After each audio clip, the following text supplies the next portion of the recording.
seeing this baller rare how a Minecraft scammer stole $16.5 million. I want to know what he did. Like, what the hell? A Twitter employee is getting an unexpected phone call.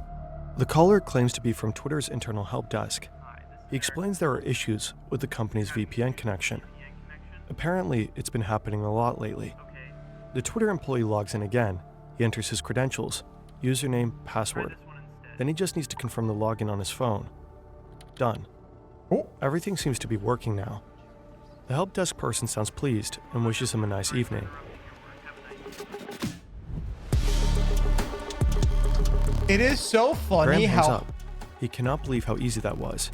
He doesn't work for the help desk, and definitely not for Twitter. He's 17, drives a white BMW, has a high-end gaming setup, and wears a Rolex covered in gemstones. He's pulled off a few scams before, but this one will be the biggest hack of his life. It is crazy to me that there are 17-year-olds managing to hack into these massive companies, and it is so easy for them. A phone call like this is crazy. By far. What a smart Graham kid. is about to drag the Twitter team into a nerve-wracking game of cat and mouse. With a small crew, he'll hijack the accounts of some of the most famous people on the planet. Bill Gates, Jeff Bezos, Joe Biden, Barack Obama. I remember this. Wait, y'all remember this? Oh shit, I remember this. This was crazy. Obama, Kanye West, Mr. Beast. He'll even break into the account of the man who just a few years later will end up buying Twitter. By the time it's all over, Graham will be sitting on a stash of Bitcoin, and it will all go down in just over 24 hours.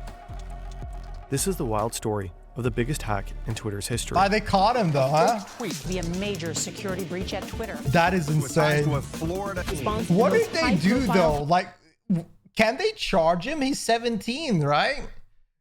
Like, isn't that the age? Isn't that the age before they can actually charge him for anything? Like, I don't know. Like, won't they just like pat him on the back and say, "Don't do it again"? Hack in Twitter history.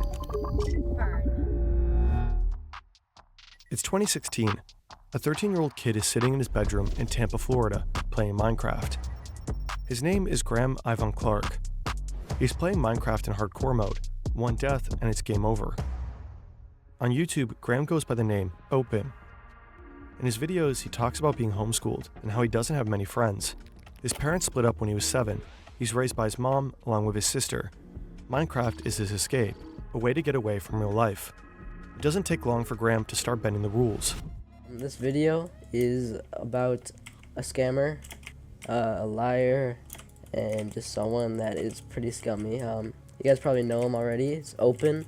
Graham, aka Open, makes money selling rare Minecraft skins and flashy usernames. The catch, he never actually delivers them. According to him, by 2017, he's pulling $5,000 a month. Ooh. He's only 14. But scamming a few Minecraft noobs isn't enough for him. He wants more. In 2018, Graham starts getting interested in crypto and stumbles across a forum called OG Users. OG Users is a shady corner of the internet. It's a forum to discuss and buy rare online usernames. It's crawling with hackers and scammers. They trade stolen or hacked online accounts. For $1,500, you could buy the late XXXTentacion's old Minecraft account or get a clean Twitter handle, like @Beers. Graham signs up under the name Graham $sign and gets banned just 4 days later. Again, he took money, but never delivered. But in his few days on the forum, something else grabbed his attention. A new kind of scam. SIM swapping. An AT&T store in the center of Boston. Tech investor Greg Bennett has a problem. He's lost his phone. Luckily, the store rep can help. In cases like this, mobile carriers can transfer your number from the lost SIM card to a new one. All Greg has to do is show some ID, and the process gets started. It takes a little while though, so the man leaves the store while it's being handled. The only thing is that man wasn't Greg Bennett, not even close. And so it looks like somebody walked into a store and said they were me to an employee who was a collaborator, then swap out give them a phone with a new SIM card and then wiped out my SIM card in that process. This is the real Greg Bennett. How the fuck do you make that mistake? What? He shared his story on the Cybercrime Magazine podcast, and his case is by far not the only one. Most of the time, the scammers don't even have to walk into a store. They just call the mobile provider's customer service line, pretend to be someone else, and talk their way in. The next day, the real Greg Bennett is at home in Seattle, sitting with his son, talking business, when suddenly his phone stops working. There's no cell signal, no nothing. And I notice also that I'm having trouble. I'm working on trying to get into my email accounts, and I can't get into my email accounts either. So I'm now thinking very bad things. While Bennett's on the phone with AT&T trying to figure out what's going on, the scammers have already taken over his phone number. Since two-factor authentication is often tied to a phone number, getting access to that number means getting access to all other accounts. All these folks have to do is use your email address to try to log on to these accounts and then say, forgot password. So then the password resets is sent to your text, which is now controlled by another phone that you don't have. So the fraudsters now have access to his emails, his bank accounts, and his crypto accounts. 164 Bitcoin gets stolen from Bennett's wallet. Back then, they were worth around $856,000. Today, it would be well over $10 million. Holy! Authorities were able to recover 100 of the stolen Bitcoin, but 64 are still missing to this day. Maybe there were multiple people involved, but in the end, only one suspect was ever identified. It was a 17-year-old with an accomplice who was very good on a computer, and they were actually very good, very efficient. I got to give them some credit for how good they were. Because I mean, you can acknowledge it. The fact that if you get finessed by a 17-year-old, that is nuts. Like, put that kid somewhere else. Like, that's a smart kid. Jesus. the suspect was still a minor at the time, he wasn't arrested. But there is evidence pointing to the teenage hacker behind the attack. During the scam, Bennett received an extortion message. It was signed with Scrim, reportedly one of the online aliases used by Graham Evan Clark. According to the New York Times, additional evidence links Graham to the attack. For one, afterwards he suddenly started living large. He moved into his own apartment, bought a BMW and a Rolex. This is the problem with smart kids, is that they are not smart with their money. If you start buying a house, buying a car, buying a Rolex, fancy clothes, people are going to question it. Who's going to question it the most? Probably the authorities and IRS, because like this is not abnormal. This is abnormal. If you're rushing your expenses like this, people are going to figure it out. And that's the problem, is that these kids are really smart at figuring out how to fucking trick you and steal money and make money, but they're not good at hiding it because they want to live. And before turning 18, Graham wants to pull off his biggest stunt yet. Among his targets is none other than the man who would one day become the richest person on the planet. Everything Graham needs for the hack, he taught himself, learning by doing. But you don't just need to take on the richest man in the world to level up your problem-solving skills. You can just use Brilliant. Ooh. The hands-on learning platform teaches through interactive I like fun how challenges. they do that. Like This is here, cool. with their This is class on cool. programming with functions, how to make the green duck disappear. Clean. Use a simple Clean function. transition. Done. It's 6 times more effective than watching lecture videos. So if you do That's how this, you teach can learn yourself how to to hack code, Twitter. or dive into math, science, data, or just sharper thinking overall. Scan the QR code now, or head to brilliant.org/fern to start learning new skills with Brilliant. With our link, you'll get 20% off the annual subscription, giving you unlimited access to everything on Brilliant. About 24 hours before he gets hacked, the Tesla CEO is busy on Twitter, handling customer support. Should do this automatically. Around the same time, Graham is sitting in front of his PC in Tampa. His plan is to sell rare usernames and access to Twitter accounts, just like people do every day on OG users. He figures each account could go for thousands of dollars, but instead of hacking individual users, Graham chooses the easier route. He wants to come at them from the inside. He picks a new nickname for this mission, Kirk, like the captain from Star Trek. Time to get a crew. He messages what appears to be his first collaborator on Discord. His name is Lowell. Graham claims he works at Twitter and has internal access. We don't know exactly who Lowell is, but the New York Times spoke with him and confirmed he worked with Graham. Most likely Graham brought him in to help sell the stolen accounts. Over the next few hours, their group will grow to at least 5 people. Then phase 1 begins. Damn. Graham must have been preparing for this moment for weeks. We know that from court records. He used LinkedIn to dig up contact info for Twitter employees. That's his entry point. Now he's going to call them. A 17-year-old kid wearing a Rolex. Hi, this is Eric from the help desk. You're having issues with your VPN connection? Graham gets a few Twitter employees on the phone. Some get suspicious. A few even report a call to Twitter's fraud monitoring team. But one employee stays on the line and believes he's really talking to someone from the help desk. Okay, so your VPN's acting up? I'll send you a new link. Hang on. Try this one instead. Graham sends the employee a fake login page. When the employee types in his credentials, Graham does the exact same thing, Oh my but in the god. real VPN login form. Now all he needs is the two-factor authentication code. Graham triggers the 2FA request. The code gets sent via SMS to the employee, who then enters it into the fake login page. Done. Graham is in. Phase 1 is underway. Through the VPN connection, he's essentially inside the Twitter employee's computer. The question now, how does he get to the backend, the place where he can reset access to individual Twitter accounts? Graham starts poking around, but it turns out this particular employee doesn't have the right permissions. From here, Graham can't access account credentials. So Graham digs deeper into Twitter's internal network. He's trying to understand the system, reading through countless internal messages. There has to be something useful here. Then, jackpot. He finds the login details for someone in Twitter's legal department. That's his way in. The legal department has deep access, and now so does Graham. With just a few clicks, he can now take over any Twitter account he wants. Oh my It's god. simple. Change the registered email to his own, or to the buyer's. Set a new password. Done. Now Graham needs buyers. Phase 2 begins. But there's a problem. Graham's reputation on OG users, the perfect marketplace for rare handles, is trash. No one's going to buy anything from him. So he needs middlemen, dealers. Lowell has been on board since Bro, this is like schedule 1. He has dealers because he has the bad rep. So he's selling them. He's giving them accounts to sell for him. This is crazy. This is like drug dealing, man, but we're dealing with Twitter accounts. yesterday. Today, Chaewon joins the crew. Chaewon is 19 years old and lives on the south coast of England. His real name is Mason Shepard. Not long after, Bro,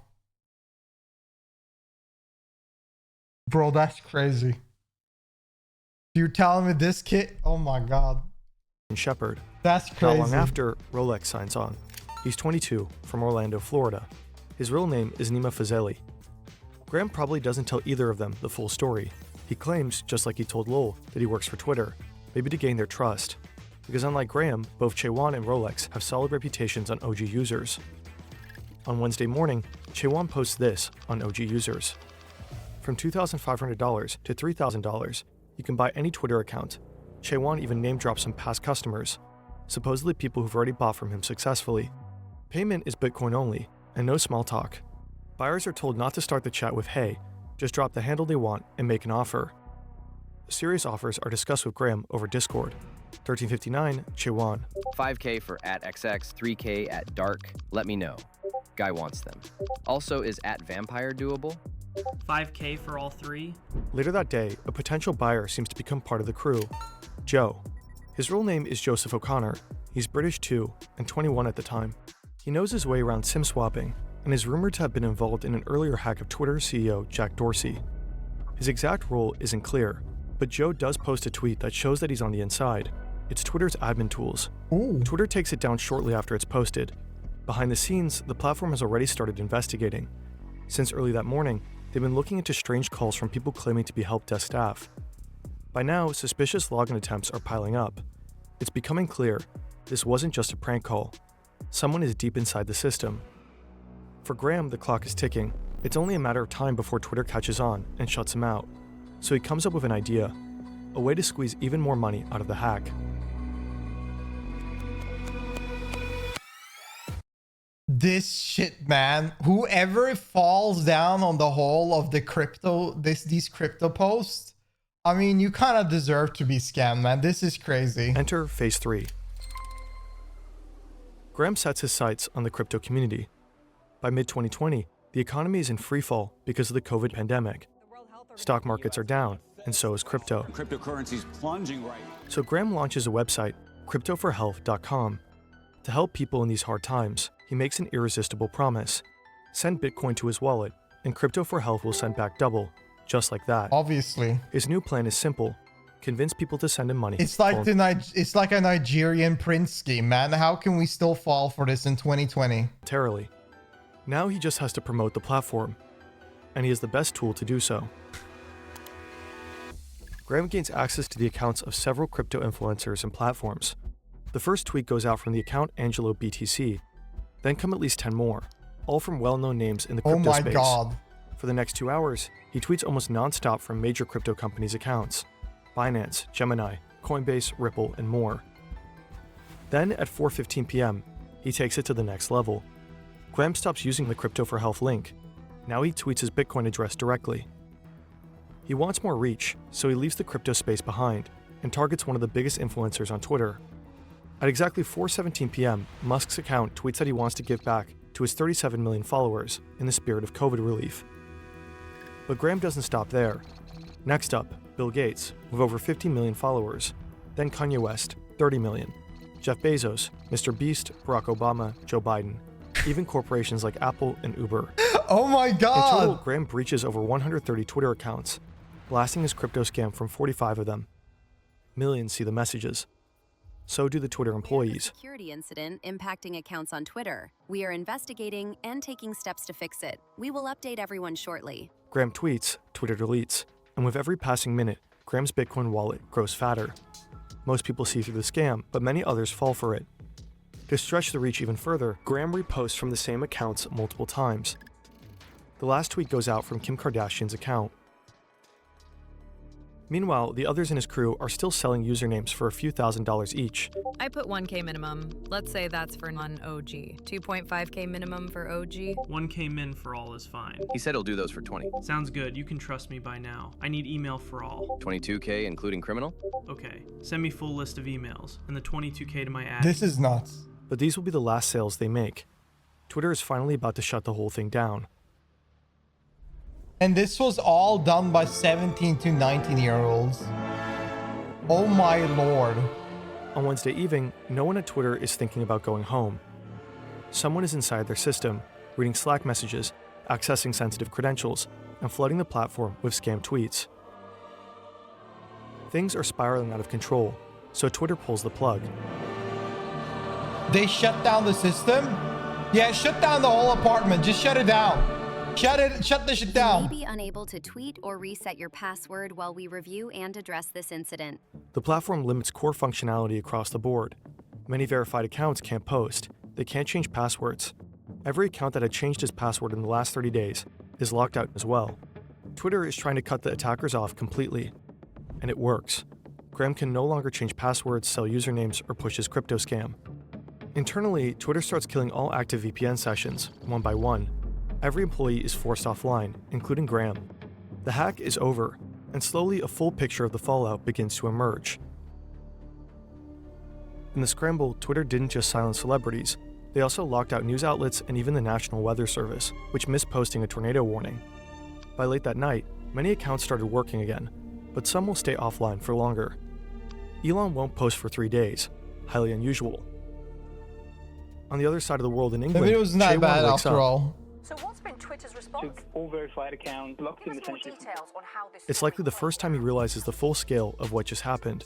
The others probably feel the same, except for Lowell, who had already started getting suspicious of Graham earlier in the day.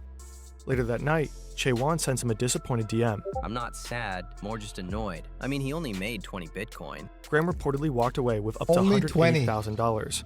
Authorities alerted Only major 20. crypto platforms. They blocked the wallets tied to Graham, preventing an estimated $1.5 million in additional planned transactions. Tracking the attackers down doesn't take long. Chaewon and Rolex are traced via OG users, linked emails on their crypto accounts, and matching IP addresses. We don't know exactly how they got Graham. His case was sealed due to him being a minor at the time. But just 2 weeks after the hack, authorities make their move. Today I am making a charging announcement on the Twitter hack. The first defendant is Mason Shepard, also known as Chaewon, age 19, of Bognor Regis in the United Kingdom. The second defendant is Nima Fazeli, also known as Rolex, age 22, of Orlando, Florida. The third defendant is a juvenile who we will not further identify. Because of COVID, Graham's hearing takes They place got over Zoom, him. and it quickly descends into chaos. Wait, did they have a wait, what is this real? Do they have this on Discord? This can't be real. Zoom bombers hijack the call, blasting rap music and explicit content. I'm gonna end this. In spring 2021, Graham was sentenced to 3 years in a juvenile detention facility. He cooperated with authorities, avoiding an adult conviction. His 229 days in pretrial detention count towards his sentence. As of February 2023, he's out on 3 years of probation. What happened to Nima Fazeli, Rolex, isn't entirely clear. Some reports say he served 3 years in prison. Others point to ongoing negotiations or a possible plea deal. Mason still lives in the UK. According to the BBC, he was never arrested or extradited to the US. If he's ever brought to trial in the States, he faces up to 20 years in prison. Jeez. Joe was arrested a year after the Twitter hack in Spain. Wait, why is he facing 20 years when the other ones got like 3 years? Sentenced to 5 years. Not. Wait, what? Joe was arrested a year after the Twitter hack in Spain. He was sentenced to 5 years, not for the Twitter hack, but for earlier crimes. Oh. According to him, his only involvement in this case was buying a handle for $10,000. Lowell was never caught. Graham was the mastermind behind the hack, but he wasn't a brilliant hacker. The foundation of the attack was simple social engineering. He manipulated the employee and used basic phishing tactics. With surprisingly little skill, he managed to collect money from thousands of unsuspecting people. Had authorities not acted so quickly, he could have stolen much more. His posts reached millions. Without fully realizing it, Graham held something incredibly powerful in his hands. Massive reach on a platform that plays a major role in shaping public discourse. Today, more than ever. Definitely something that shouldn't be abused. I think that is impressive though. Like, yeah, that sucks, man. But at the same time, a 17-year-old managed to pull this off. This is like a movie plot shit. That is impressive. Insane. Absolutely insane. I think, I mean, by Twitter, you just got finessed by a 70-year-old. You can never put that down behind you. Like, that is crazy. Well.